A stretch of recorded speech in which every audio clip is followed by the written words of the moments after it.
Ya solo ezali susu tango ya kowanga na mvuluzi kimbangu da ntungu wa te. Ezali lisusu tango ya kowanga na kimbangu da ntungu wa te. Tata kimbangu da ntungu wa.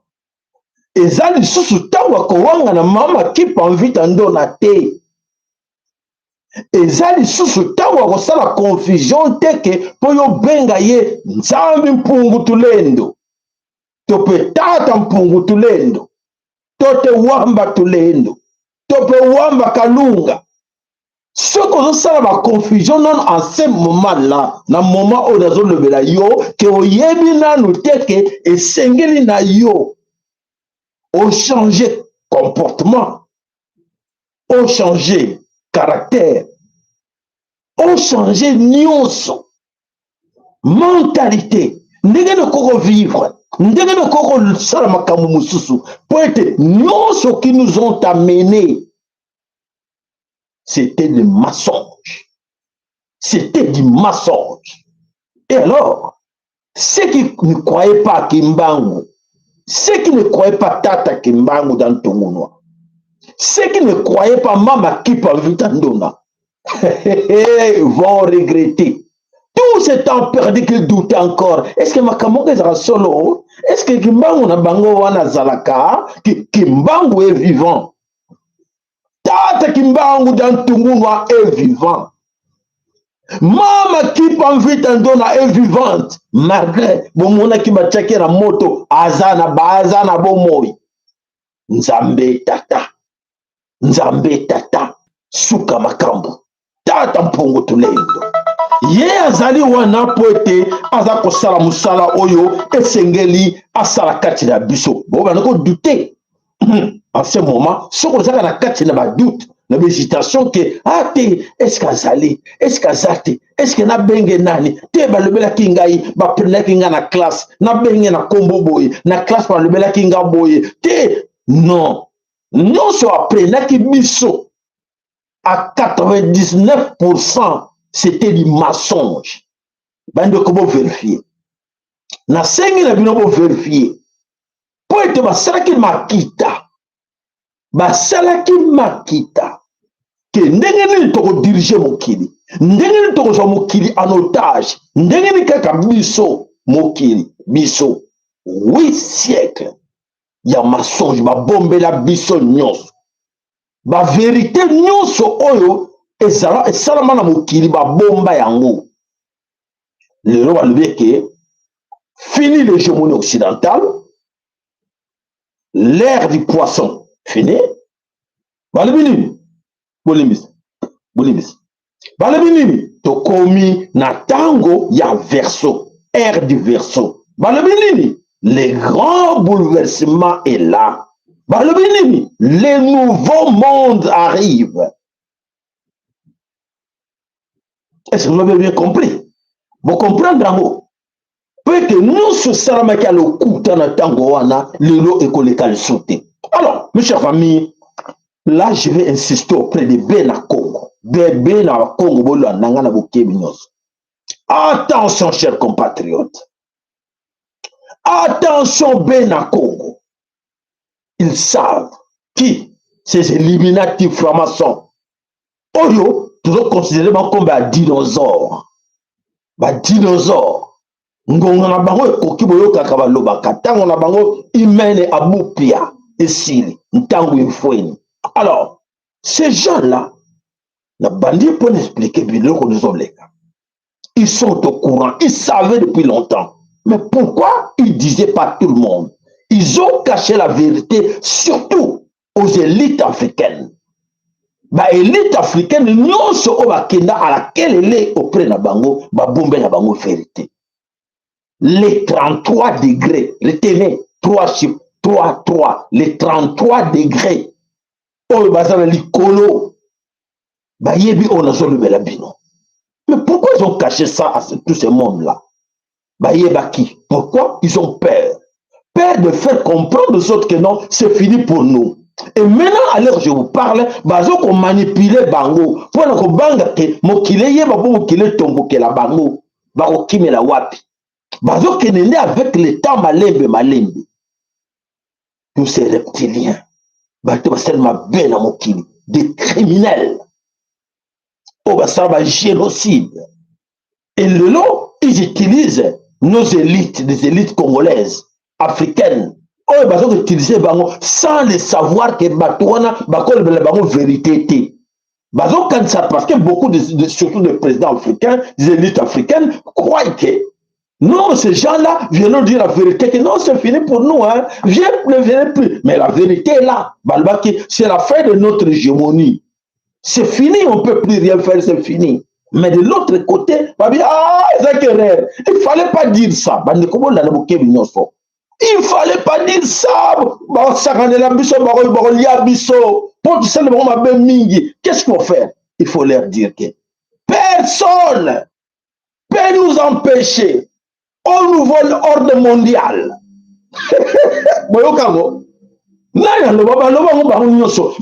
Ça peut même le président d'Afrique, la marionnette, personne n'a empêché Bango d'avoir un nouveau ordre mondial. Mais regardez bien, tout autour de vous.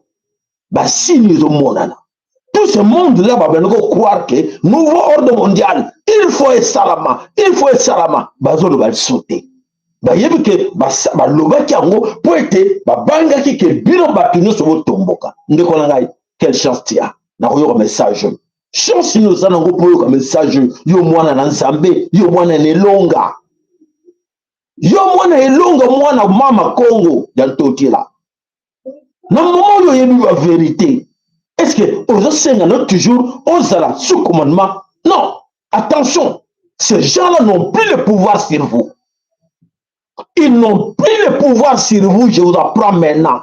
Tous ces mondes qui sont passés derrière leurs dames, qui sont passés derrière leurs loges, temples, tout ça, ils n'ont plus le pouvoir sur vous. Ils n'ont plus le pouvoir sur vous.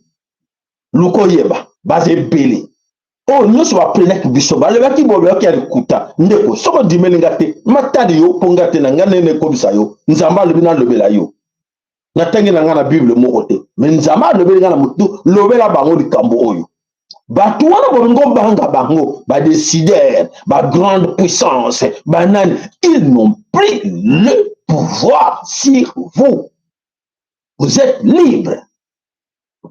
Non, yo kite. Alors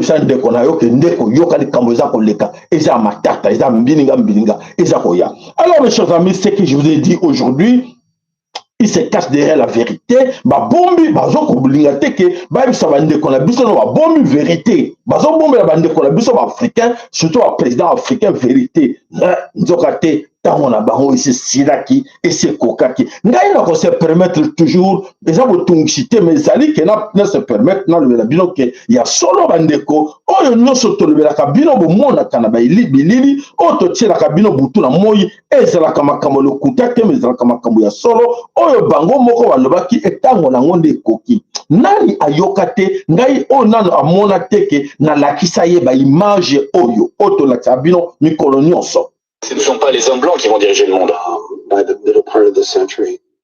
Ce sera les femmes, les personnes de couleur, et les hommes blancs vont connaître des temps difficiles.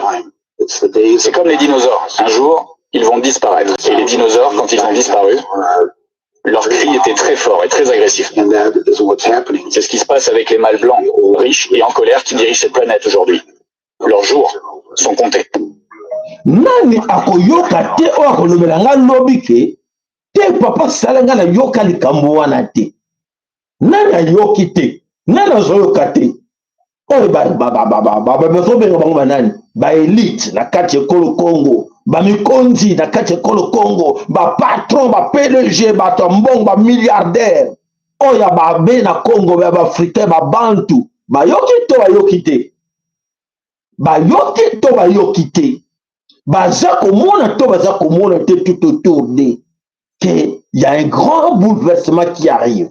Et ce grand bouleversement-là, non.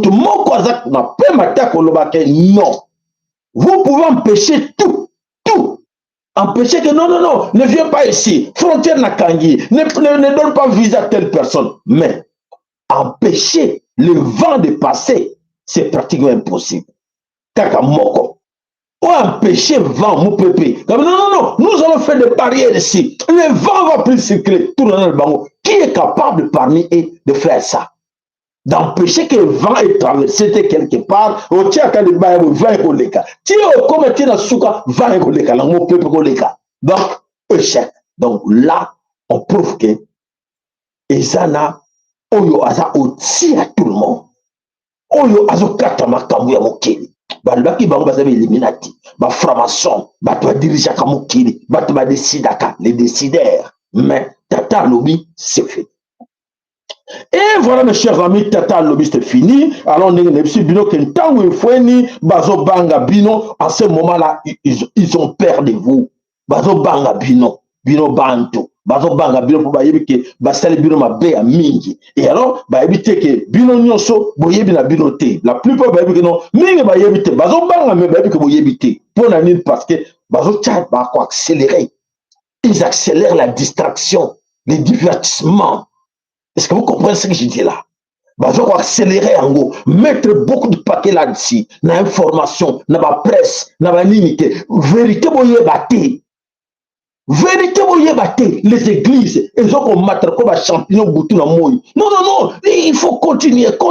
Qu'est-ce qu'il faut? L'argent. On vous donne l'argent. Qu'est-ce qu'il faut? Donc, bazo pesa bango noso.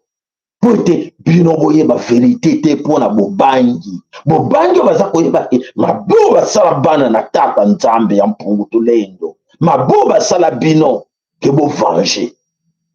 Dans le okite matondo oyoki malamu donc boza na kati ya distraction mais na sengi na bino yebisa voisin na ndeko landa ta émission oyo yokaka na sengi na bino eza lokola devoir na pesa ka bino tindela ka bandeko ba lien partager ka ba émission na bandeko po te lomba condamné o teke mais papa Francis Bitodi non lobela ki ngate to non na papa Sahela maman Marie Pemba non lobela ki ngate o non na papa Sahela pendant longtemps po yo on a vraiment kabola binote na tine yo mona kite o tala kite wana ndeko sika ko kangama na mutambo po ba ko mais oui ba pesa ki yo o négligent ki yango wana makila na ye yana maboko na yo te mokili ezo ya mabe.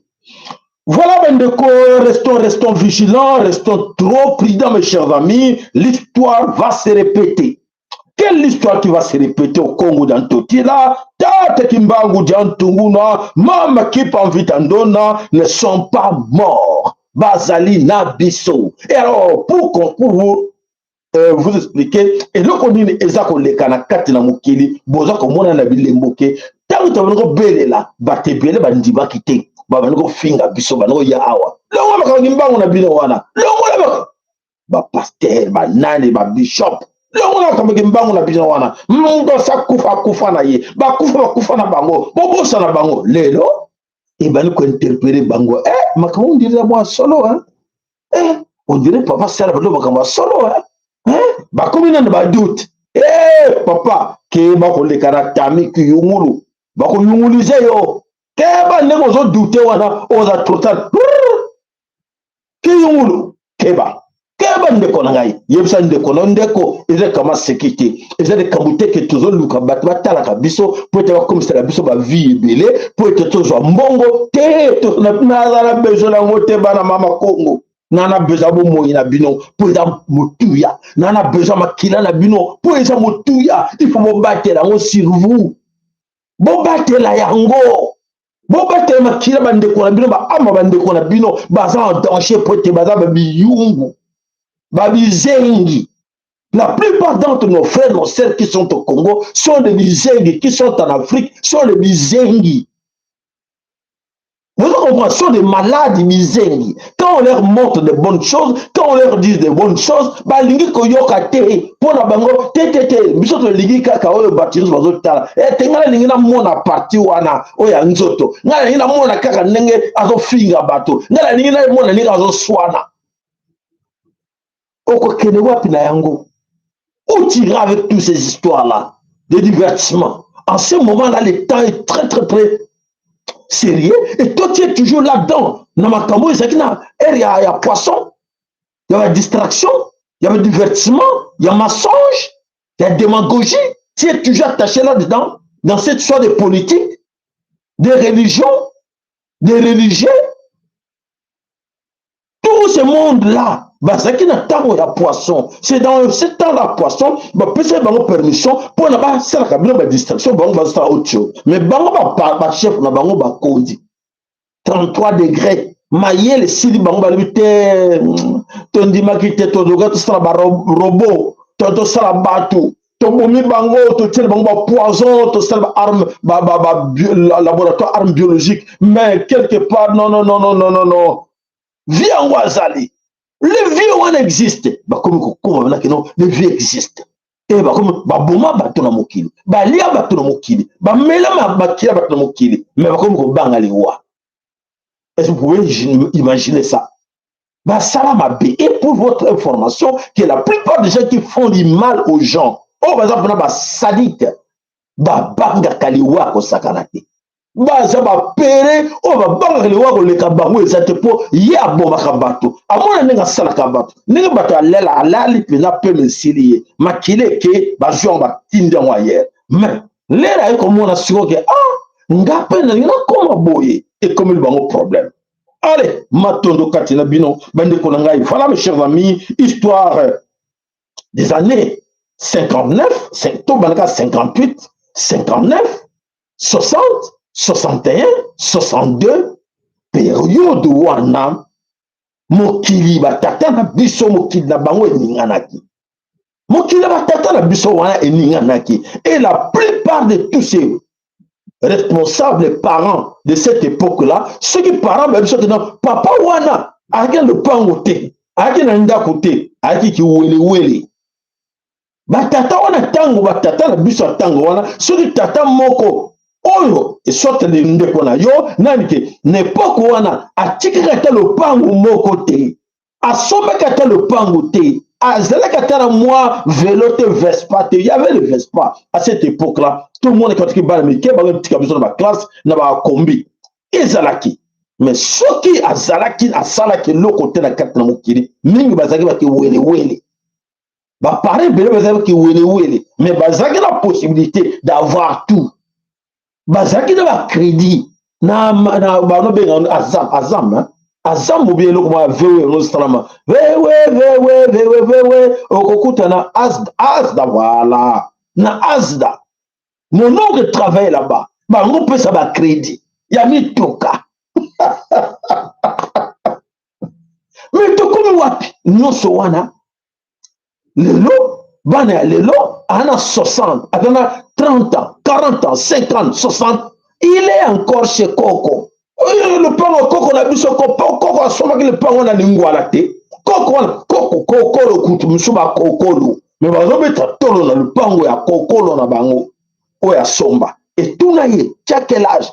Non j'ai 50 ans j'ai 60 ans mais je suis chez nous na ba Coco balandi na sima chez eux ba irresponsable pona nini po ete ndenge mokili batamboseli biso mokili tout pour eux rien pour nous autres. Vous comprenez? ya on doit lui que histoire wana totel melango zo se répéter na kati ne kolokongo bande ko za koya pour makamuze pela koloba esengé to kinalo mbangu pote boyeba. Alors tout va commencer to Kivu bande ko ba kama ouais comment ça papa Salvi tout va reprendre au Kivu. Ah ben oui, le soleil que vous voyez moyo bomonaka ebimaka na est, n'est-ce pas?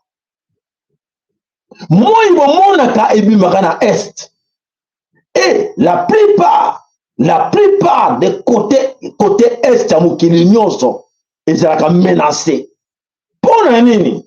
Eh ben secret zobima lelo e navaki nini? Top secret, mystère. Vous avez de la chance.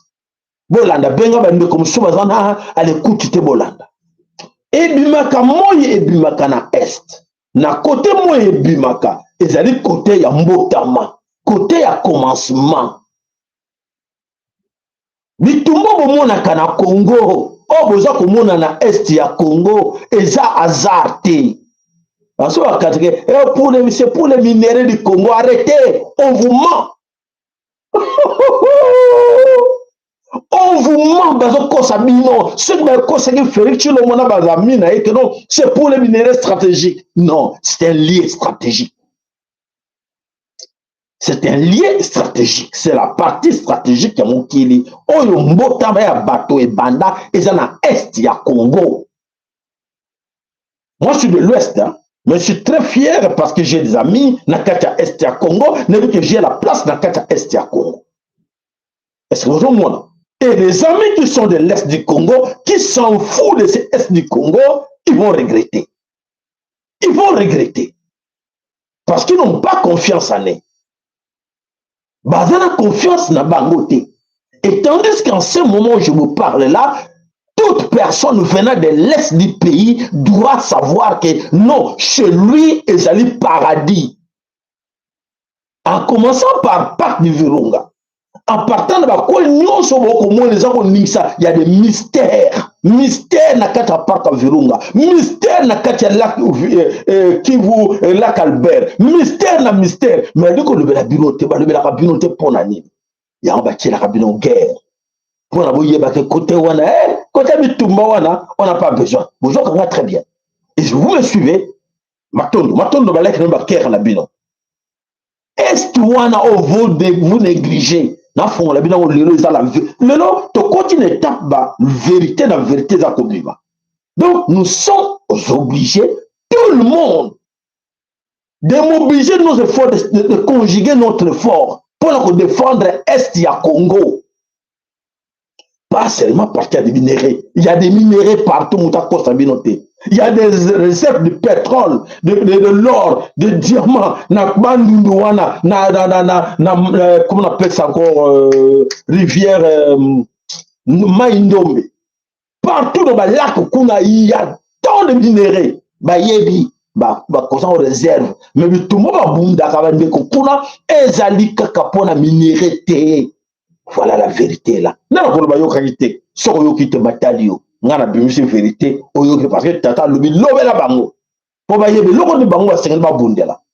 Soko bundela ka Congo, o bundela ka ST, o tellement pour na ST, yo ba ke talinga te. Papa ko banda lilo et longo la France na mutuna yo. Longola yango yebisa ndeko na boloko yebate papa c'est la fongolinga miso a fongoli biso albité est wana nous sommes obligés tout le monde to bundela ho ceux qui mindele bazo bundela est eza pambate bayebi bato naza bayebi makamuni ne bomba mikuna bayebi nini zali wana balalaki de rester bino l'étoile et matin na likolo et bandi ko kende nazali bi oloko nini zo kende balanda yango tiza ko kende na ndenge kende afiti le beti et c'était dendika ta et mati et zongi et ko kwa wapi zongi na est ya Congo wana bozo komona et beta ta et mati et zongi so pa et panzani le retour de panzana etikala wana na est voilà bitumba wakomona mystère, tout continue. Voilà, tout va commencer, tout va commencer et c'est déjà commencé à l'est du pays. Alors, cette fois-ci, je pense qu'avec l'arrivée du Nouveau Monde, avec la fin de l'hégémonie occidentale, avec tout ce que les Occidentaux ont pu faire du mal chez nous, aujourd'hui, ils n'auront pas pitié de... Donc, c'est-à-dire que nos ancêtres n'auront plus pitié à ces gens-là. Donc, c'est fini pour les dinosaures. Vous avez bien compris? Matondo pour Nabino, Matondo Balay, Matondo Baker Nabino, et Zalaki n'a eu 25 minutes. Oh, on a une histoire à mon nez. Ou à vous profiter d'un côté, ou à vous abandonner d'un côté, Matalio. Matalio. Voilà, bande comment somi bana Kolo Congo, cher Bena Congo, cher compatriotes, bana tata nzambe bino, bana ya tata nzambe ya mpungu tulendo, tata mpungu tulendo bino bolanda. Mololo ezali kobetama, mololo ezali kobetama lisusu sosola. Mololo o ngana za kolobeza mololo kobetama sosola. Bitumba oto baneko yoka, bitumba ebandi deja. Bitumba ya molimo ebanda deja. Et bitumba wana eza ko continuer. Bitumba wana salamaki na ba mbula o elekaki eka makasi. Mais bitumba etikali parce que ba oyo penda ba o tata tele macha bunda na ezaki démon, ezaki dagon, ezaki Lucifer. Abundaki na ye asa mettait déjà calme ba tête na ye misatu ese kweya. Mais mikila eza ko ningana. Mikila wana eza na maboko banani, eza na maboko ba kolite. Ba kolite ya Lucifer ezali o ba serviteur de prince de ténèbres, o ne bazana nango, o bazo benga biloko minene lekola na kati ya 3C bazana kati wana. O ba simbi oni, o ba simbi organisme nyonso o ya minene, o pona bango ekoko silate. Il faut et continuer. Alors, tout le Sabino Nini et Zakoleka. Alors, mes chers amis, Bitumba, Nakata Mokili, Mobimba, Bitumba, Ezali. Nakata Mokili, Mobimba, pas seulement au Congo, monde entier, Eza Nakata Bitumba. Et c'est Bitumba, wana, Ezozela Nini, Ezozela, les grands bouleversements. Bouleversements, l'expliquer bien au lobby, Nengeza Boye, il faut Balouka Boye. Donc, tout ce que tu as dit, il faut ezonga bon. Donc, nous sommes qui va régner, qui va qui ma belle quatre mokili. Il faut baluka, bali-moi, tata, moi, bon confondre, te bon sur le regard. Ah, t'es technique, papa, ça sert au business de ton compte à quoi te, bah, oh, va salaki ma bé. Bilo qu'on a barré, va salaki ma bé. Non, se fait baluka. Yang ba bé, yang air du verso, air du grand bouleversement. Oh, le nouveau monde arrive. Bon, il va te dire, que non, dollar est chité, dollar est koufa, lui qu'on a que puissance, France, États-Unis, l'île, pays, on a mis et qu'aussi là-bas, il fight, et c'est bien, le bien, vidéo, en gros, taraki, oh yo, et ça les la bango, et ça la volonté, la bango, te que, linga qui te souhaiter qu'il y a un tout est, ce n'est pas corrompre, Nzambe, n'est pas corrompre, président africain, n'est pas salam, moi, va corrompre, et ça te, Seigneur, la bango, simer les mal qu'ils ont fait au monde. Et alors, yo papa, nazo zonge la mol susu, yo tata, yo maman, soko mi yebite, soko yebi valeur na yote, yo landaka bango na sima, oko kwela le bunu na bango parce que bango bana posa, yo osala no mabete na mokili, tata mama yo kanga bien. Osala mabe na mokili te, otangisa makila batu te, olia na yo mutu te, oboma na yo mutu te, au sacrifice na yo mututé na quel makama détournement na quel makama volte vol l'étalage na za kutukuna te na lobi biloko na tangi boyi ko biloko ezali sacré biloko ezali sacré ce qu'on touche à ngoté au bébé c'est à ngoté papa maman ko banga te et là attention ne suis pas la personne qui te dit que suis-moi okobika landanga yokobika kolanda ete kona na mutoko bisate ke landa ngai ngande leader na bino landa ngai ngande nako sala tuke avenir na bino nako komisa ngo prince nako pesa bino courant nako pesa bino mai nako pesa bino misala kolanda yete oyebite eloko nini ya sala pouvoir wana zanango euta wapi eza pouvoir ya nani ya démon ya dragon ya Lucifer pour te mingi na kati na bango bazi pouvoir wana na sima ya Lucifer.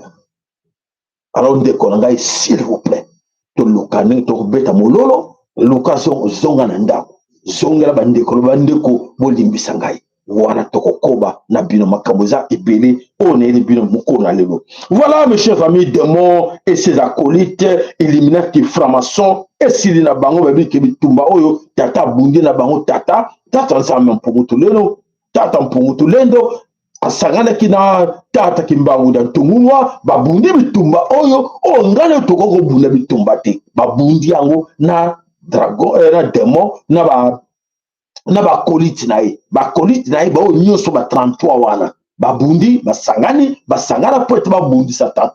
Alors tata asa mettre bango kao déjà. Alors etika siko ntango ya ngai na yo toluka bosolo tozonga na ndako bana elonga bozonga na ndako boluka nzela na biso eza wa po ete tata ayokela biso alobaka wi ya bana na ngai nabunde bino bitumba sikoyo ekomi ntango na bino na bomi déjà nyoka ale so boniata ye wana ekomi siko ntango tozozela yango wana.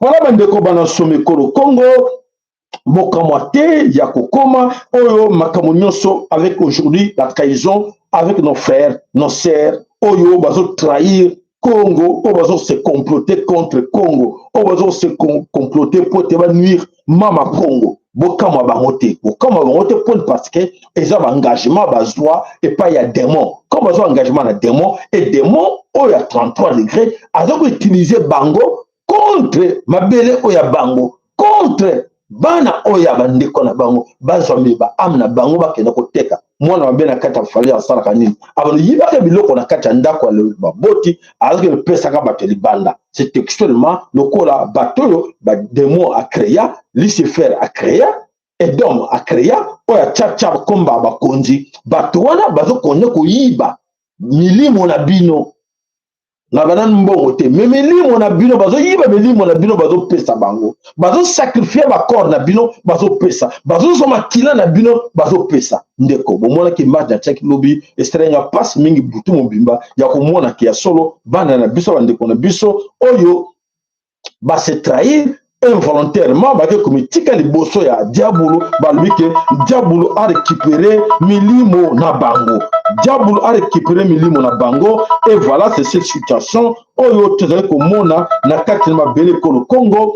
Alors biso toza kote ya bandeko et oyo banyonso ba trahir Congo volontairement bayebaki teke bako trahir Congo po ete bayebaki monene na Congo te lelo konde bango compliqué moyen bazonga simezate alors bazali prêt ya ko sacrifier bandeko na bango parce que bayiki bango eza total pour na bango alors qu'en paye moko te azo ko ramasser beaucoup parmi vous azo ko ramasser mingi na kati na bino po ete akene na bango elongo. Alors quitte à vous maintenant ya ko communiquer bandeko na bino ko keba bakomi na suka comme bakomi na suka bana besoin bazo senga bango bato wana o bazana bango bazo senga makila bazo senga ba sacrifice et makila ba kozwango wapi il faut bazwango na bato baza ba faible baza bana na tata mais baza ba faible parmi biso bazo komitika pa na bango pona kolia pona pasa libumu ake komitika molimo na ye ateki. Voilà bandeko tokebisa bandeko tokebisa bokebisa milimo na bino liboso ya Satan a récupéré milimo na bino facilement te et kozala malamu mingi. Donc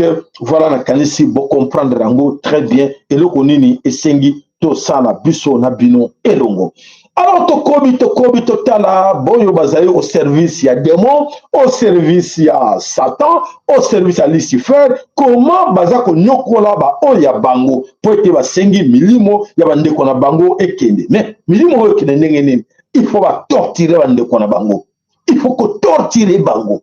Tout pour eux, rien pour vous autres. Total. Exemple. Tokei. L'enseignement. Eza ndenge nini nakati les enseignants. Les enseignants vont promettre que biso makambo belé alors tola. Mes chers frères et sœurs, la vidéo, il y a un enseignant qui sa grille à salaire, il y a l'enseignant de la capitale jusqu'à la province, na cadre, il y a gratuité enseignement dans un pays qui se veut développer. Pour le jeunesse, ils allaient à venir, il y a lobby. Éducation où ils allaient valeur universelle. où ils allaient moteur essentiel pour le développement il y a humain pour la légèreté où yo gouvernement de Félix Tshisekedi bazali kozwa à l'égard ya enseignants pendant que ba député bazo ba 21 000 et consort ba ministre ba 250 000 de konangai train de vie avec siotala kuna likolo mais ba enseignants bazali ko communiquer savoir et autant ni bazo négliger ba bande konangai so soki to lobby biso nde to ça mabe on va miniter na tiki no bolanda que chacun puisse tirer sa conclusion suivant. Aujourd'hui, le salaire d'un enseignant est de combien? Nous avons 3 zones salariales. Ok. Il y a nos amis de Lubumbashi, Kinshasa, qui vous touchent 410 000 francs. 410 000 francs, oui. 410 000 francs, ce n'est pas $200. Non, c'est ce que le gouvernement nous donne. Parfois, quand nous nous mettons à décrier la situation misérable que traverse l'enseignant, vous dites, les enseignants aussi exagèrent. Donc, là, je comprends bien. Oui. Les mieux payés chez les enseignants, ceux de Lubumbashi et de Kinshasa, touchent 410 000 francs. Plus que 50 000 qu'on a. Plus que 50, donc 460 000 francs. Exactement. Et malgré ça, on n'émet toujours pas $200. Pourtant, même avec $200, qui peut vivre avec? Voilà. Nous, des chefs-lieux de province, vous prenez ce que touchent nos amis de Kinshasa, on a 100 000 francs. Donc vous êtes autour de 300 000, plus les 50, 360 000. Et vous allez, ceux qui sont dans le territoire, ceux que moi je touche, 100 000. Ceux qui sont dans les territoires, 260 000. Ok. Ouais. Donc, ceux qui sont à l'intérieur, non, doucement, vous faites les révélations, tu nous fais mal à la tête. Voilà. Ceux qui sont à Kassaji, oui, etc. Même ceux qui sont à Moussompo aussi. À Moussompo, c'est mon tchatcha. Ah, ok. Tchamundienda, c'est mon tchatcha. Ok. Moi, je les dépasse de 100 000 francs. Il touche 260 000 francs, soit moins de $100. Un enseignant congolais, dans la gratuité de l'enseignement, touche moins de $100. Oui, mais monsieur Vissopé, vous quand même, chez les écoles conventionnées catholiques, on nous apprend que vous avez un traitement de faveur de la part du gouvernement, parce que déjà avant la gratuité, comme vous étiez les mieux payés, le gouvernement vous donne une prime en plus. Quel gouvernement qui donne une prime? Le gouvernement congolais, pour les écoles catholiques en tout cas. Non, mon frère, ça ce sont des fausses informations. C'est ce que nous appelons la prime de cas. Ah, mon frère! Dans ce salaire-là que je viens de vous donner ici, oui, le gouvernement donne à chaque enseignant une prime de 80 000 francs. Ne vous fatiguez pas. 80 000 francs, c'est la prime de gratuité. Gratuité que reçoivent les enseignants du primaire. Maintenant, vous ajoutez à ces 360, vous ajoutez 80 000 francs. Ça fait combien? C'est ce que touche un enseignant d'une école publique de la province de Lualaba, à Kolwezi. Donc, comme vous ne suivez pas vraiment les réseaux sociaux, comment est-ce que vous êtes arrivé à accepter une telle chose? Je note justement. La vérité, là, suivez mes chers amis. 2023 et 2025, le franc congolais a quand même perdu sa valeur de près de 42%. Ce qui veut dire, les 400 000 de 2023, ça ne vaut rien en 2025. Comment voulez-vous que l'enseignant ait la motivation, il y a un enseignement de qualité? Voilà. Ça, c'est la grande question qu'on se pose. Alors, ceux qui sont à Koloba, et oui, les autres, bah, le voilà que non, nous sommes des jaloux, et tout le monde, bamba mais la champagne, Jack Daniel, balanda basité, poété, biso, tout ça, jaloux, comme ça. Torturer les amis, torturer les autres, vos frères, pour prendre cet argent-là, aller mettre ça à Dubaï, aller cacher cet argent-là en Suisse. Allez mettre cet argent-là dans les îles Caraïbes. Ça, et vous détournez l'argent public, oh, il y a ma belle, je sais que le Congo va vivre paisiblement, est-ce que des choses pareilles, que vous êtes déjà, vous êtes maudits. Des choses, en écoutant des choses pareilles, beaucoup, na place de la buisson, comment tu benga bateau comme moni? Bon, ça veut dire comment on benga bango, bateau faire partir la race nini, ya humain. Race nini ya bateau au bazanango, on le veut que ba nommé ki bino, ba tchaki bino poste wana, boye, bo bale ko nyoko bande ko na bino bande ko ba kolera. Et qui parmi vous peut accepter de prendre $200, même $300, de passer 2 bouts de mois avec $250, et la plupart d'entre eux sont des locataires. Ils louent. Bazamba locataires, bana. Et vous imaginez des gars pareils, des enseignants pareils, qui touchent moins de $200. Et à louenda il y a $100. Le reste, il va récupérer où? il va récupérer le reste où? Parce que là, à 157, 140, monsieur Azako de 98 $. Le Belanga, à il y a 100 ndaku, il y a moins, il y a 100 exaltés. La plupart des ceux qui ont bana, même dans ma province, au moins dans la province, il y a $20 exaltés. Toujours 50, 60. Bon, allez, ça, moi, c'est la bana, 3, 4. Oh, non, on était là, on a fait 7 ans au pouvoir, on a fait 18 ans au pouvoir, regarde ce que nous avons laissé, la bonne éducation, c'est ça? Avec des enseignants pareils. Voilà, et puis Bino va enseigner en groupe à solo total. Comment vous acceptez des choses pareilles? Ceux qui bien sur Congo, vous êtes capable de passer ces messages partout, bon, on arrête là. Parce que en réalité aussi, il faut voir ce en face.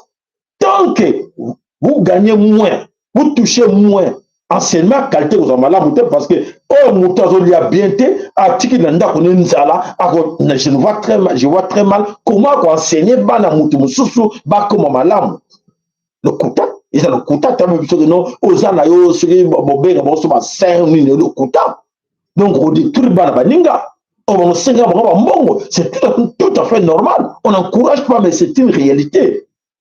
C'est une réalité que nous vivons au Congo. Si on veut dire que gratuité enseignement, Félix a fait beaucoup de choses, voilà l'enseignement. Bon, la vérité, il est blessé. Bon, on est blessé. On est sonne. La vérité est là. Bah, il y avait un Colomba. Que non, mouton l'axi, il y a un mouton le kouta, mouton l'axi. Nous sommes on va préférer Koyiba, vol, prendre tout, aller cacher ailleurs. Pas pour les autres. Voilà. Alors, bandeko bana somme kolo Congo, et ça vraiment passe mingi, yakoyoka. Tokei, balobaki nini, na kati na Congo, basalaki ba projet, balobaki, qu'il faut bongisa Congo, na ba 4 points à Congo, vous en faites pas, balobaki projet, ce qui tidjel ou ce qui nini, projet 147 provinces, inventer qui m'a comme ibélé. Ah, vous savez tout là d'abord comme aller malembe, bolanda, et que ça la sous et que ça se passe. Vous êtes prêts? Il y a supporter, bon, bah, Kerdi, bon, landa, bon, kangamitema, bon, serré en haut, bon, serré, mitema, na bino, ça fait mal. Ça fait mal ce qui se passe chez nous au Congo.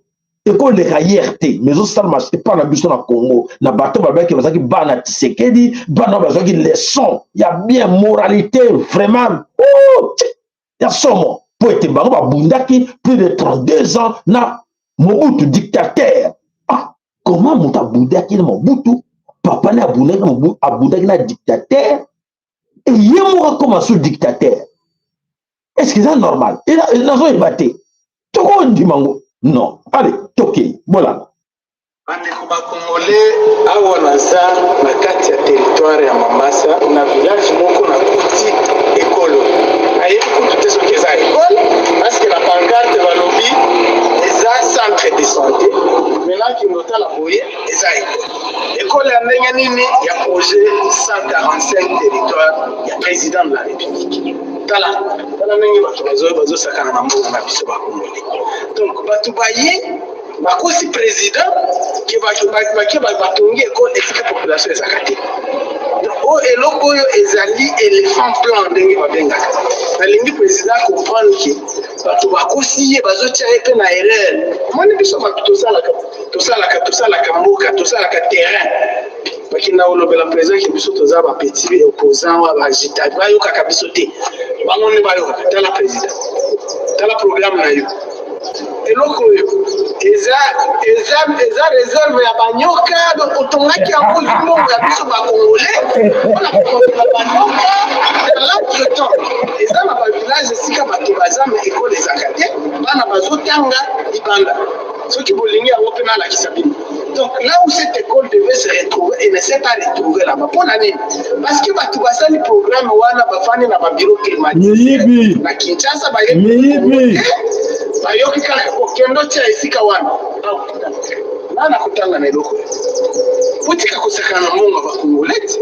comment on peut prendre de l'argent de Congolais, on vient au jette ici, dans un endroit où il n'y a pas d'habitants et où il n'y en aura peut-être pas. Donc les besoins à village, ce n'était pas une école. Besoin à village, c'est la route. Je suis sur la RM44 ici, la route qui va de Mombasa, donc qui relie l'Ituri au nord Kivu. Et c'est une route en mauvais état, c'est une route terrible pour passer. Et c'est là le besoin de ces habitants ici, c'est l'eau potable, c'est la route. Et on est venu implanter une école là où il n'y en avait pas besoin. Voilà pourquoi nous on dit, Monsieur le Président, les gens vous induisent en erreur. Est-ce qu'ils vous ont montré ces images? Ils ne vous le montreront jamais. Mais je vous montre ici que cette école, depuis qu'on l'a construite, personne n'est arrivé et jusqu'à ce qu'elle va tomber. Donc, je ne vois aucun avenir de cette histoire ici. Et c'est un éléphant blanc. Mais l'argent des Congolais est sorti et c'était ici. Alors qu'il y a des endroits où les gens manquent une école où étudier, on est venu jeter et on a trompé le président qui a fait un programme, que les Congolais sont contents. Un Congolais qui voit ça, comment moi je peux être content? Je ne suis pas content parce que notre argent, cet argent aurait dû servir à autre chose si on avait consulté les personnes qui comprennent. Mais quand vous êtes assis dans les bureaux climatisés à Kinshasa, vous ne connaissez même pas le pays, vous ne connaissez pas les besoins de nos populations. Voilà, c'est vous qui dites, qui donnez, qui allez tromper les présidents, qui allez les maquiller. Et là, voilà. Monsieur le Président, votre programme, 145 territoires, c'est ça ici. Voilà, mes chers amis, voilà mon frère. Mon frère, tu n'as pas compris. Alors, je vais expliquer un peu à mon frère pour qu'il puisse comprendre au moins pourquoi ils ont construit là. Et dans la forêt, hein, je comprends bien, savane, forêt, je ne sais pas moi, quelque part là. Ils ont construit. Mais il y avait un plan là-dessus. Ils ont construit là, ça doit servir à quelque chose. Il y a Nanga qui va arriver pour rester là. Il y a les rebelles qui vont s'en occuper. Ils ont construit ça pour les rebelles. Est-ce que vous avez bien compris? Non, non, et ça qui peut que non, les jours en passant, et ça qui peut récolter, et ça qui est réservé pour AFC, M23, et ça qui peut tout Rwandais, Ougandais, côté kuna il y a un jour, beaucoup moins un jour. Ndenge ba laxi boy, au moins un jour, allez, bâtir un camp militaire, il y a banani, il y a tuti. Mais Félix on a saraki ango, a saraki pour na bango, baroya qu'on s'en servir nango après. Voilà les secrets. Oh boy, ba quitter la Bible c'est le bilango. Pourquoi ils ont fait ça? Et ça qui est bien programmé pour être lobby et qu'on servir na ba rebelle oyo, bazana côté Ituri, bana côté Kuna pour être bango ba vandawana comme Kana bango. Vous avez compris, mon frère? Merci pour la compréhension. Voilà, même de comment dans ce Congo, il y a celui qui est un problème, tous en a difficulté, il y a compréhension dans le Congo, parce que la plupart de nos frères, au bazar la Bissolongo, au bazar Congo, bango, excusez-moi, parce que faut avoir la connaissance, faut avoir la matière. Ce que vous allez à un niveau trop bas, et ça les kama. Il y a entre 5 à 4 niveau est là. Non, non, à niveau 1, à niveau 2, au 3. Mais ce qui, aux niveau moins 1, moins 3, moins 5, moins 7, donc là, aux à C, aux à Kokita, donc il y a les kama, des bombes à retardement. Aux autres, mais comme le raisonnement n'a yé, moyen que nous dépêcher na C à ça, on matisaye, même la 0, et à 0, c'est déjà beaucoup pour naïe. 0 est mingi pour beaucoup, même toujours le wanababa chaîne, aux autres émissions, mais on comprend à travers. Donc, c'est ce que moi j'ai compris. Sinon, toujours la difficulté dans le Congo, parce qu'il y a beaucoup de gens basés à niveau moins 1, moins 2, moins 3, tikuna. On peut basé à niveau 1, 2, et comme on à 5, il y a difficile basé. Au moment de prendre mon bal était par là qui costume, mon sort tari, raisonnement, réflexion, et ah, papa, il y a un problème. Raisonnement, les abonnés terre à terre, boy. Les gens penser autre chose. N'attendons pas comme ça, ils ont pensé mon sous-sous. Il y a un ming, il y a une mission, on va la bissoter. À Kolingangote, parce que, on a compliqué. Raisonnement opesa wanza niveau na été aza trop bas. Yo za déjà le colo et moi penga pena kita na niveau moko trop bas pour na que no benda ye pour ta commenter na 0 ou na 1 moi ils a pété. Excusez-moi. Excusez-moi ndeko. Maintenant moi to récupérer bango ezate et ils sont nombreux. Ils sont nombreux là. Oh bazana ndaka ba parents, oh bazana ndaka ba koko, ndaka ba kokolo. Donc, si on tourne à des abonnés, comme la bino on a dit, ah, mais mère, n'est pas fou, on va quitter. Bazo comme la chambre moko, n'a pas l'équipe na basi, bazo où la monsieur là, ba couloir. Mais chers amis, allez vérifier à Kinshasa. Si on tourne, bah, au moins il y a 2 chambres, 3 chambres à l'époque coloniale. Papa wana, azakena bana 3, 4. Mais papa wana, a koli, boti, bana ne ba boti. Ndako wana yaki 3 chambres mais pas c'est l'équipe mingi porte monsieur zaka next ni banda on va checker mon pote za lokola comme réserve ba chango ma monsieur locataire pour ba célébrer donc on va checker na 2 pièces na kata ndako na salon donc ba sali nini salon wana ba kati yango ba les deux sur ba kati ba triplex salon za sauté ba tie même 2 chambres na kata salon alors ba couloir ils ont servir chambre ba couloir de pena opesa ba chambre so donc c'est à dire batumbana mususu ya basi bazo chambre na bango et comment yango na chambre yango na salon bana mibali yango na chambre yango na salon donc désordre et batu ndenge wana ils ont passé toute leur vie dans cette situation wana. Est-ce que quand on dit des choses pareilles est-ce qu'ils ont la capacité de comprendre que non on a mérité sa vie na été to raisonner pour te zana ndango wana mutakola na vie wana ayebi azaki même tenter abima ne sika mo bono tanga na balabala na ba pota minde sika to bono ko joa ba mbinzo ba misba mamde nini ya yona leso chabo donc ça dit que azana a perdu vie na ye libota mo bimbati ba génération ezala perdu pour été ba yebe na bango te vie ya sans sa responsabilité et ils allaient na poto na mutu na ye sans sa responsabilité exacte. Au commun dans les cafés, dans les bars, dans les restaurants, na ba voito ngai yo mona ngone nini yo mona griffute ni papa ni griffe bilamba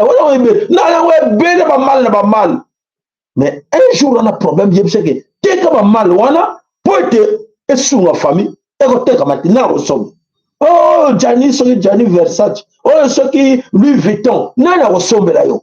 Muta ressemble ça. Donc ça veut dire au salaire qui vous zoba na vie na yo, au tikara zoba. Bandeko to du comme to te bandeko pour tout mata, to changer comportement, mentalité pour être lobby comme la besoin la biso, pour être éduquer bana na biso. Sinon tu ko la passe. Et vous la passe. Si tu continues boy. Ba moni biso pour vous zoba wana. Pour te dire que l'herbe de l'école, tout le monde de l'école congolais, ah, ma connu la plamba wana dit, pour le monde de la Congo, yo non non, si ça passe à Congo, yo n'est nani, ah, yo non non, on a la plamba, yo le la battre, non, à tout le monde de la Congo, yo non bon ça Congo, t'as la raisonnement,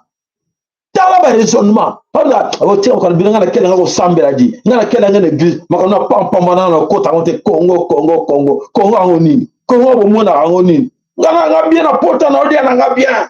Nana petit château, nana château rouge. Nana bien na nganda di pesa ngais 1664 on a beta, on pesa mongojo on a beta. Makama pampa wana Congo ba dit n'importe quoi. Makama politique on pampa boutique en. C'est comme ça.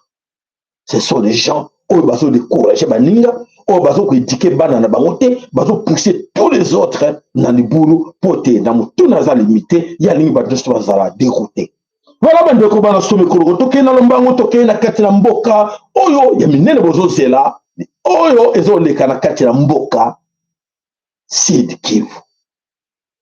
Nakanisi bomoni titre na bisoto tie nakati na Sud Kivu na expliquer bien peu simona ninke Sud Kivu o bato bazo mona ngo ba kansaka ke non Kivu plutôt Kivu nyoso nord comme si dans les grands to local les grands Kivu et donc nini ezali ko bomba na kuna nakati ya grand Kivu nakati ya grand Kivu situation eza ko tambola kuna ko kamwa les invisibles.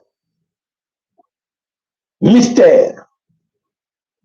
Donc, secret moko ozo le kakuna, bato bazo yeba moto. Ba américain, ba anglais, ba français, ba belge, ba lekeleke bango. Quoi faire? Comment, qu'est-ce qui ne va pas na kati na Sud Kivu?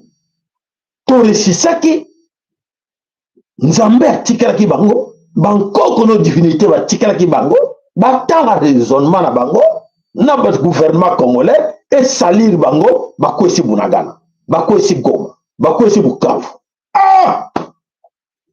Qu'est-ce qui ne va pas? Maintenant, on arrive là, na kati ya Sud Kivu. Comment il faut essayer de faire tomber Sud Kivu? Non, mon frère Félix Tshilombo, toi tu as touché beaucoup d'argent pour cette histoire.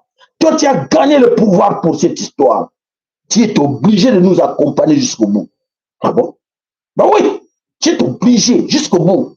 Donc voilà 5 cordes. Oh Félix Bakangé na Kingo, il est obligé de les accompagner jusqu'au bout, jusqu'à ce que barobarkaniser Congo, parce que a joué pouvoir pour Nango.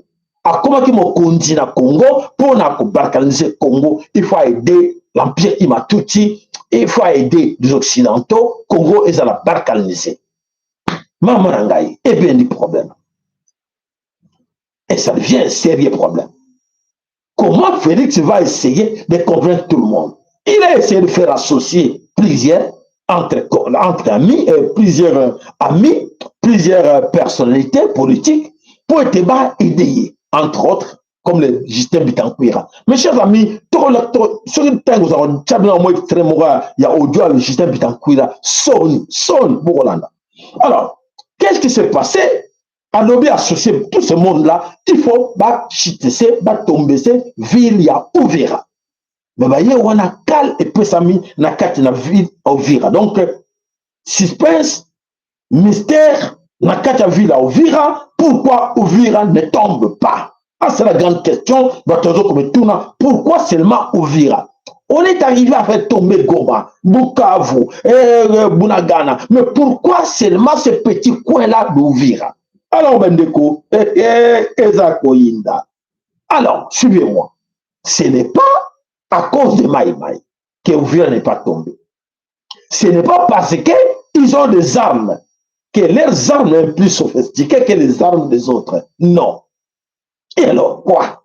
Les gens se posent des questions, qu'est-ce qui ne va pas? Ah non, mais parce qu'il y a l'armée FARDC. Bendeko, vous êtes prêts? Suivez-moi. Suivez-moi, mes chers amis, c'est très important. Comme ça, la vérité sort maintenant. La vérité est là.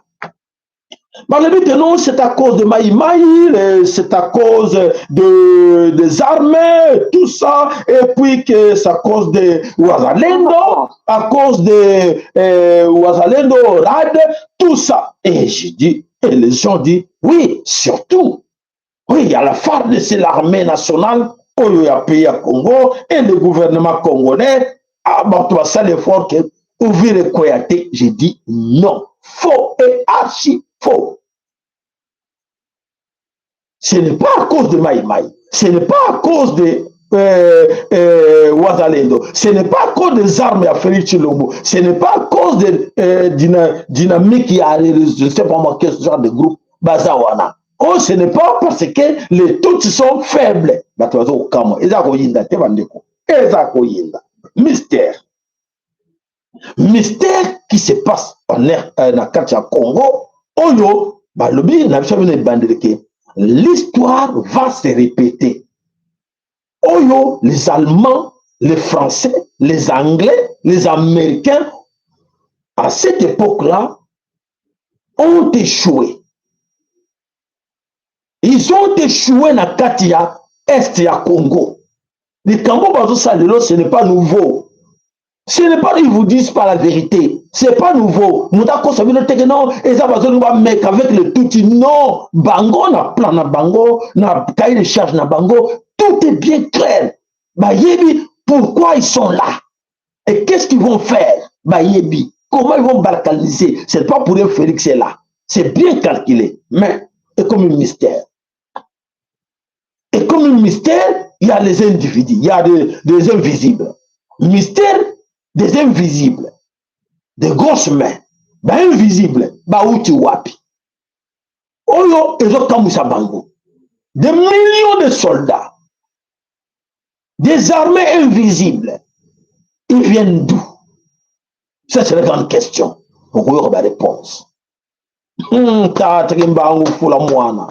Kimbangu fula mwana fula banana yo bafunga mate ba yoka ba mikosa mat ba kumikosa nate ba kosa bangote. Alors mes chers amis, voilà mystère, c'est la présence des invisibles. Oyo bazali na katia mabele kolo Congo.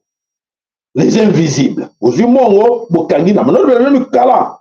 Les invisibles, les invisibles, bah c'est la te bazawana. Bah invisible, bah tira ki gome koya suspense. Pour la nini, qui est pour l'interrogation Tokolanda. Alors, nos divinités jouent la défense d'Ovira. Nos divinités, Bangkok, on a biso, bazo jouer défense, il y a Ovira. Ovira ne peut pas tomber. Vous avez appris aujourd'hui, je vous apprends. Alors, tous ces groupes, n'a pas avec des indices. Je vais me permettre de citer un nom.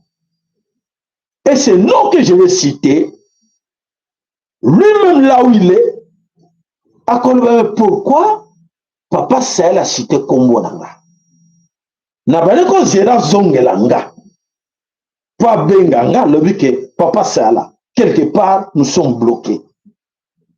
Qui nous a dit ça? Toresisa Kiango. Mais après, est-ce que vous en avez très bien? Vous en avez beaucoup de qui nous a dit ça, cordon? Qui nous a demandé de faire ça? Tout ça, tout le monde a miracle. Tout le monde, tout bêta, tout balela. Tout ça, on a offert. Mais les choses ne bougent pas. Ça ne change pas. Nous sommes là. Les autres n'arrivent pas.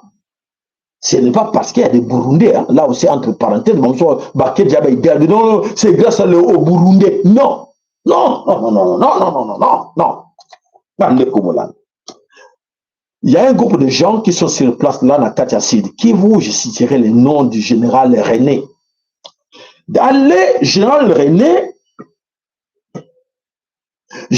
René doit comprendre pourquoi ils sont là. Arrêtez sur Ovira. Ils ont essayé de récupérer Bukavu.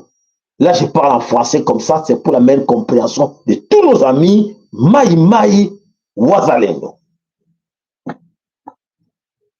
To senga qui bango quelque chose mbongote, quelque chose qui va contribuer. To senga qui bango de bali respecter les respects des principes. Le respect ya banko konabiso, le respect ya tata kimbangu dans Tongonoa, le respect ya ba divinité na biso, respect ya mama Congo, ba pese ki témoignage. Ba dit le mwami ba biso bango ke il faut ba reconnaître banko kona bango, ba mwami ba biso bango habité, bitumo ba ko bunda, il faut to reconnaître banko kona bino. Il faut reconnaître la divinité na bino. Il faut reconnaître Nzambi ya Vuluzi Kimbangu dans tout le monde. Bayokaki. Et va ça semblant. Et secret bino. Et c'est bino qui est le secret ça kobima. Va ça semblant. Eh bien oui, non, on doit forcer réunir. Allez, faut ton bêta ouvrir. Attends que le bêta va qu'il va sangan. Résistance. Les deux côtés, bazar sûreté. Et les autres, donnent un photo passé, Ovira. Suivez. Ça, c'est un grand secret dans pour les amis, pour bien comprendre. Et là, c'est mon côté très capital. Et on a cité le combo à Moutomoko parce qu'on a travaillé avec lui. Avec une inquiétude que oui, ça ne va pas. Bon, ça va. Allez, code Pessami. Code Kimbangu et Pesami. Code Kimbangu et Pesamaki. Ah, boya, oui, cordon, yango wana. Ok, allez. Vous utilisez code Kimbangu wana. Levez la banabou. Saraboy. Ba mona makamushi na bango. Ba beta FARDC. Ba beta FARDC. FARDC boyoka ki masolo ke FARDC ba perda ki ba élément na kati na Ovira. Ya liboso. secret bimidelo na lobi parce que nous allons permettre biso to lobela bino pour te to corriger bande ko na biso o bande ko na biso baza ko bunga bobango ba ko bunga valeur na bango ba principe na bango et tandis que mamona ki miracle oyo ba divinité nzambe tata kimbango nzambe mpungutu lendo oyo asalaki na kati na mboka Uvira et jusqu'à présent nos divinités tata kimbangu dans tongonwa wamba kalunga nzambe mpungutu lendo azozela bango bakima babenga te bamo koyoka soni. Est-ce qu'on vous a demandé l'argent? Non. On vous a demandé quoi? De respecter seulement. Botosa mibekoyo botosa bankoko na bino bobelela bankoko na bino. Qu'est-ce qu'ils ont fait? Pasali nini misusu balati bachapele misusu bazwi ba nouveau testament batie na poche azwi nouveau testament tie na poche azwi soki mouchoir soki arouge soki chapele soki bachaine so banini atie de l'autre côté toboyi te ke biloko oyo bino bosalaka wana bacérémonie eza biloko bankoko na bino topekisa yango te mais tolobelaki bino de ne pas mélanger kozala lokolo moko na libanda te lokolo moko na nzela te zala makolo mibale na nzela lokolo moko libanda lokolo moko na kati ekomarche te. Vous avez la chance et là je demande aux amis de bien comprendre cette histoire et nakanza partir à lobby so basali demi-tour baluka ba respecter bakolonga bokoyoka makambo koleka na babele koloko. Je vous promets là-bas tu vas comme il va pas ça là comme na niveau ni le comme nango ozo ba combiner les boy. Oui, je vous promets parce que ça la maki. Merci. Voilà mes chers amis, voilà Natangel Bino pourquoi les Maï n'avaient pas libéré Bukavu à cause de ça, expliqué Bino, à cause de désobéissance des principes et des consignes divines. Oyo ba plutôt pesaki bango ba obéissaki nangote et voilà aujourd'hui ba comprendre que il faut encore revenir sur moi. Ba zonga ndenge ba bandelaki et ba tosa makamusi ekoya mingi na kati na mabele kolo Congo. Là je dis na kanna lubina en français na lingala et ça na kanti baza na écoute ya koyoka. Donc voilà, mystère oyo est bloqué pour Uvira. Mystère oyo est bloqué Uvira et na maboka mutute. Muta sabino te que non grâce na Kalachnikov rangai oyo grâce na nino lokuta secret bimi na bina ouvertement. Tina bako longa Uvira te et tina bako avancer pété et les autres peuvent bako buka mirouana ya Uvira te bako buka ngote. C'est bien protégé, c'est bien gardé. Voilà le secret là. Malamu, merci. Maton ba kere maton ba like na bino. Alors tokei wapi tokei na katina na profondeur na kati za koleka na kati na Uvira na kati na 4 points ya Congo ya kotala na kanibo ba comme bien le but c'est lelo pour pena tirer attention bien. Ils sont trop riches oyo na le bino lelo esenge na moko na bino. Alanda azongela susu vidéo yango po ete ayoka makambo nini oyo elobami oyo a retenir yango bien te et aluka moyen à retenir. Voilà la dame en question, la dame Minututi rwandaise oyo azali na kati na mboka mboka ngo kombo nango Tanganyika na kati na mboka Tanganyika. Alors la dame en question wana bozo komona ye azali la femme de ce monsieur Olivier le Tuti Rwandais oyo Félix a nommé Nakati Namabele Kolo Congo. Sa femme travaille encore dans la police. Sa femme travaille comme agent.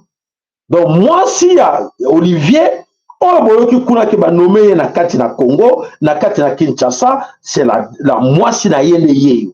Mwasi na ye azali pe Nakati na misala ya renseignement na kati na mboka Sud Kivu. Les gens se posent des questions. Comment Comment donc c'est là qu'il y avait un plan déjà, bateau nyonso bazana réseau na bango ya munene oyo esali bango ke ba travailler ensemble donc ba pika ba tcha bato na bango à gauche à droite voilà Olivier Gassita oyo abaneki alinga comme nini commandant chef ya opération na kati ya Sud Kivu voilà sa femme était déjà bien avant là nani nomaki nani anomaki mwasi comme inspectrice na kati ya mboka Sud Kivu donc le gouvernement central ya Congo be makambo nyonso be photo oyo na tieli bino awa alors bandeko donc voilà mwasi oyo azalaki déjà bien avant wana oyo lelo secret kobima basali baluki baye kozwa ba nini ba donner na ye oyo babimiseli bato ya solo mwasi wana azali mwasi ya Olivier toka audio oyo kaka viko aye viko bien wanashi tuko kwa neema tuko 3 jours hatutokake nje balitumaka huyu jenerali wa Munyamurenge hapa bazalendo wakalala chini umwe bamuue me hawezi tumika hapa mpaka leo hatutoke nje tuko tu munyumba basi ndio wanake na UDGMSP ndio tunabisikia vile porque USP iko Kamanyola ku M23 voilà yenjo sepe balitaleta bwanake hapa naye yenjo komanda operation sonana inchi moi so la bino voilà la vérité yango wana ebimi donc azalaki commandante kuna na kati na Kamanyola nzoka te ba place bango partout bazalo wana et to bandi ko démasquer moko na bango oyo po babimisa ba vérité na bango nyonso libanda voilà na kanisi boyoki confirmation alors na kati na mboka Sud Kivu eloko nini eza koleka bandi ko bolanda baker malaki na bino la situation oyo eza koleka na kati ya Sud Kivu ya solo batuti baza kolela les tuti plaire bazo lela nini bamoni pena ke bazali démoralisé bayebi ke bakosala so rien espoir na bango nyonso ezima papu espoir batuti ezima papu et alors qu'est-ce qui se passe là-bas il y a un autre général le général Ndabangaze du M23 RDF AFC de nouveau sur Minembwe ah bon bon combo. Ces généraux qui osent aller non, nous sommes les infatigables. Les Tutsis ont décidé, non, ils ne vont pas laisser, ils ne vont pas céder. Et voilà, c'est Tutsi Rwandais au nom du général Ndabangaze.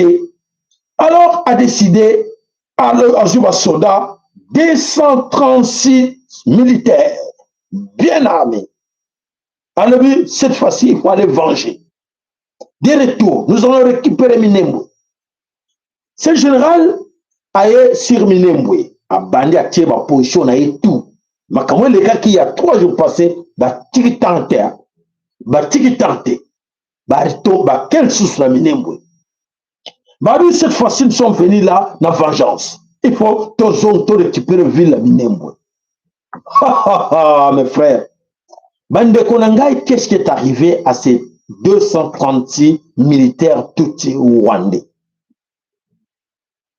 Ces 236 Tutsi rwandais ont tous été tués. Babomi bango nyonso.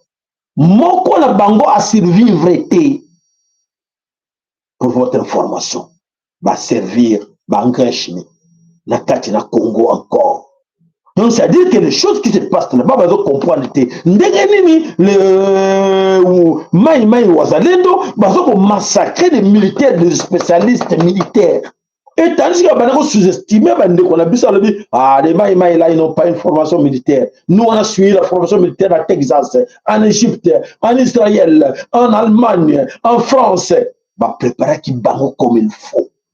Mais ce qui est étonnant, comme je vous dis, mystère autour de ce qui se passe là-bas avec nos invisibles militaires et nos divinités, bah, vous comprenez, bah, soda, maï, bah, wazalendo, bah, ça au nombre de combien?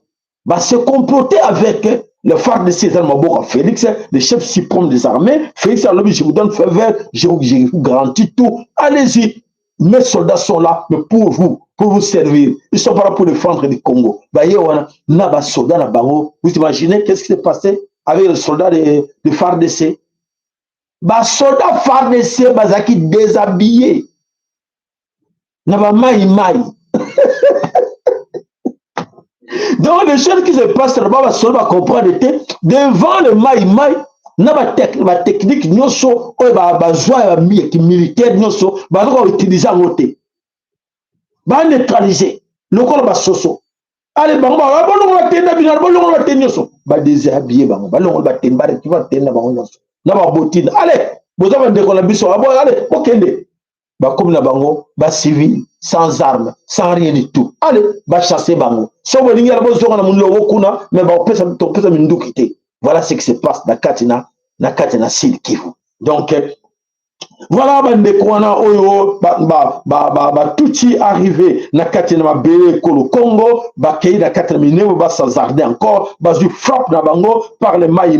Donc, les dés continuent pour votre information. Les dés continuent na Katina Mboka Uganda, na Katina Mboka, na Katina Uganda, l'information tous vie. Dès ils ont continué na Uganda, na bakan, il y a des réfugiés. Na kan il y a Kiaka, na kan ya Kiaka Day na day, na kan ya Rumwanja day na day. Donc le Rwanda aujourd'hui na Katina bango plus de information que ba cimetière na Katina Rwanda ezali débordé. Les cimetières sont débordés na Katina Rwanda. Là ba compter déjà en espace il y a quelques jours, ba compter plus il y a 1171 tombeau ya sika ekomi batango bakufi wapi bakufi na Kigali bakufi na Katambo égalité mais bazo uta quelque part bazo kokunda bango nuitamment na kati na cimetière ya kati ya na kati ya Rwanda. Donc les Rwandais bazo mituna ke balingi mutalela te nuitamment bakeba ba soda bakeba tumuli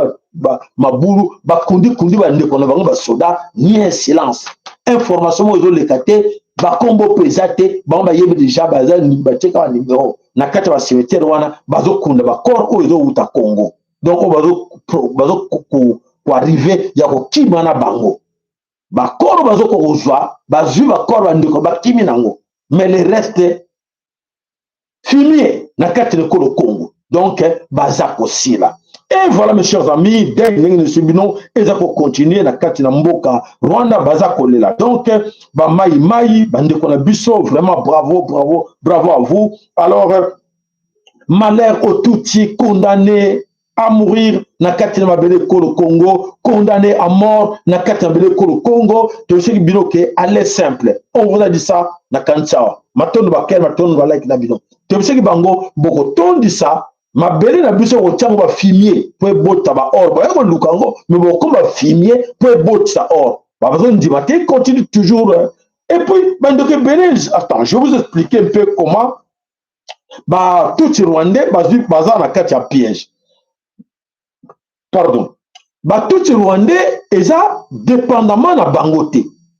Dépendamment na ba cause na bango na ba français. L'obligation est là qu'il faut aller. On ne veut plus vous voir ici, rentrer ici. On viendra vous rejoindre là-bas. Donc, quand si nous avons fait une armée, tout Rwandais, nous avons ramassé à gauche, à droite, nilotique, pardon. Ceux qui ont ramassé la nilotique à gauche, non. On a du travail au Congo, comme il y a trop de mines là-bas dans le Congo. Bonjour, qui travaille dans la mine. La mine, il y a or. Vous imaginez quelqu'un, lui, non, on travaille dans la mine, il y a déjà que or. Avec déjà que diamant, avec que coltan, mais le tout encore bimaka na poche chaque jour avec quelques grammes et comme un jour quand il va rentrer chez eux na kati na Somalie ou na Éthiopie ou wapi akozonga millionnaire. Donc pour na bango dans l'esprit que non, ils vont gagner beaucoup d'argent au Congo. Arriver au Congo, aller directement, non, là, il faut te préparer. On doit te préparer à une petite formation militaire de 2 ou 3 semaines pour se préparer parce qu'en arriver là-bas, comme il y a trop de désordre là-bas, vous, dans votre mine, ça vous pouvez risquer aussi qu'un jour, il faut quand même tirer. Garder encore, remonter le moral. À la fin des comptes, comme on a levé, voilà, aux formation militaire, aux tenue, aux armes, allez sur le champ de bataille. C'est là où ça devient compliqué. Ça devient compliqué à tous ces nilotiques qui quittent leur pays, croyant aller travailler au Congo. Et alors, des gens pareils, ceux qui ont Koufi, le gouvernement rwandais ne récupère pas leur corps. Ils négligent. Donc, le gouvernement Tutsi, qu'est-ce qu'ils font? L'armée, ils préfèrent qu'on soit d'accord, il y a bateau, il y a officier, il y a outil na Kigali, il y a outil na Bujumbura. Non, on récupère. Mais celui qui est venu d'ailleurs, un nilotique, n'importe quel pays vous venez, une fois que vous êtes au Congo, on vous tue là-bas, on jette votre corps, on s'en fout de vous. Voilà, passez-moi ce message à tous les nilotiques qui croient qu'on leur propose d'aller travailler au Congo. Ils vont là pour aller en guerre, au champ de bataille. Et dans ce champ de bataille, si on vous tue là-bas, vous restez là-bas. Personne ne va vous récupérer, donc vos familles ne vont pas vous retrouver. C'est fini pour vous. Voilà ce qui se passe dans Katina Kivu. Ce qui se passe ça au Congo. Les gens qui croient que non, je vais rentrer. Non, non, c'est la lait simple. Comme je vous dis tout le temps, c'est la lait simple. Vous partez là-bas, il n'y a pas de retour. Dites-vous dans la tête que non, moi je suis parti, je ne vais plus rentrer. Dites déjà bye bye à ta famille. C'est un conseil que j'ai dit à tous les amis, à tous les autres Africains, à tous les nilotiques. Une fois on vous ramasse pour vous amener au Congo, à la guerre là-bas, déjà dit bye bye la famille. Ce qu'on vous a payé comme salaire, ce n'était pas 1000, 2000, 3000 dollars, voilà, ça on vous a acheté. Mettez-vous déjà dans vos têtes qu'on vous a acheté. Comme on vous a acheté avec ces 3000, le premier qu'on vous a donné, ou 5000, donc on vous a acheté avec ces 5000. Donc oubliez de réclamer encore. Là, personne ne va réclamer encore à ta famille que non. On a donné seulement à mon fils ou à mon mari 3000. Donnez-nous encore le salaire, ajoute-nous. Personne. On donne à votre mari là-bas. Un jour qu'il va rentrer avec tout. C'est fini. Voilà ce qui se passe au Congo. C'est ça les grands problèmes qui se passent au Congo. Alors, partagez aux amis, comme ça va y tout le monde va s'engager pour aller au Congo. C'est l'aller simple. C'est pas aller-retour. Ne pensez pas qu'après la guerre, vous allez revenir. Non, non, non, on ne revient pas. On vous a dit au pays de Kimbangu, au Congo, dans Toti, là, dans Mboka Kimbangu, il n'y a pas de va-et-vient parce que vous êtes entré là-bas avec l'arme. C'est comme vous voulez, qui n'a pas de munitions, qui n'a pas de Congo, n'a pas tout, au tien, teni, au lobby, j'entre là. Donc, c'est-à-dire que dis-toi, tu ne vas plus revenir. Tu es là, aller simple. Aller simple, donc il y a un clapet anti-retour. Tu ne peux plus revenir. Si, admettons qu'on dit non, allez chercher quelque chose, vous rentrez là-bas pour aller enterrer, on va encore vous ramener. On vous dit non, allons, on va aller enterrer nos frères, nos amis là, on rentre là-bas. On va encore vous repousser là parce que tu étais déjà là-bas et tu as déjà le goût et tu peux aller. Et là, c'est fini pour vous. Voilà, le combat dans ce Congo. Nakanisi autopé, comme information. Mingi et servir bino dans quelque chose dans vos têtes pour te aider surtout banana bino. Alors, voilà, nous avons tata pambola. Moko na katina biso. Alors, maintenant, mingi là-bas, oh, nyoso basunga ka chaîne na biso. Ba soutenir la chaîne na biso. To bel là-bas, encore ba sponsor. To bossa na bino te. Maintenant, mingi katina bino. Katina mabota na bino. Nous avons pambola. Moko na katina bino. En tout cas, tu bateau kaka, tu belle la main, ils ont changé tes bateaux, kaka to moni 3-4 jours, mutumo kaka baksami. Donc voilà, bandeko boy na bino bikamute so boy ko cotiser pour na mabele na bino, il y a pas de problème, mais la lutte continue. Nous sommes là, nous sommes déterminés à aller jusqu'au bout et nous allons pas se fatiguer. Malgré bino vous a fatigué, vous a découragé, mais nous sommes là, tous allons continuer pour y bitumba ya tata, bitumba ya nzambe, bitumba ba divinité na biso, ya ba koko na biso, bazakati na biso, on a bango, il faut Congo et kokoyaka jamais. Alors, ce qui se passe ailleurs, bandeko, il est temps que chacun de vous aille baraquer. Alors, une autre information pour la Belgique, on va quitter que c'est fini avec ces gens Oyo, Bazana Bazouaka, allocation de chômage, on va salir plus de 30 ans, na katina allocation de chômage. Alors, le gouvernement est en faillite, le gouvernement a dit, fini. Alors, Batouana Nyonso, Balongoli Bango, Bakozwa Soussou, allocation, il y a chômage T. Donc, débrouillez-vous, besoin, ok, CPS, débrouillez-vous ailleurs. Donc, c'est-à-dire que na location de chômage eza le sous-sauté na boy basi ba umeli na kana ba mingi ba victime muso ba oza ba 15 ans ba 12 ans muso ba boaka bango na kati kuna ba ko futa bango le sous mbongo te. Voilà, c'est dommage, mais ce sont les choses qui arrivent. Ça arrive. Alors, bandeko même na kati France pour la kanti mi beko mingi ekokoya surtout pour la allocation ya allocation familiale et makame belé eza ko changer na 2025 oyo mingi tito na rentrée oyo septembre oyo ko bandaka lundi sur le 7 bandeko ekokoya ya mingi ya minene oboko mona pena que non papa sabno lobana ye ngana chaka mutuma kasi na kanza ke obena ke libérer ma belé ngada na kitono chamo tema na France na Allemagne na Angleterre c'est quoi tala bazaki na raison et beaucoup regretter mingi parmi vous. Voilà matondo na bino nyonso nzamba pambola moko na bino ba oyo nyonso bazaki pemeli kana mpoti bala na biso alors to kutela bino mukola le mukola poso samedi nzambe apambola bino na kati mabota na bino alfongola mato ya ba oyo bazana no boucher alaksa bino nza fongola be miso akomona po mingi bazomona te bazo yoka bazo lokate alors esengi nzambe asonga bino matondo ingeta ibobo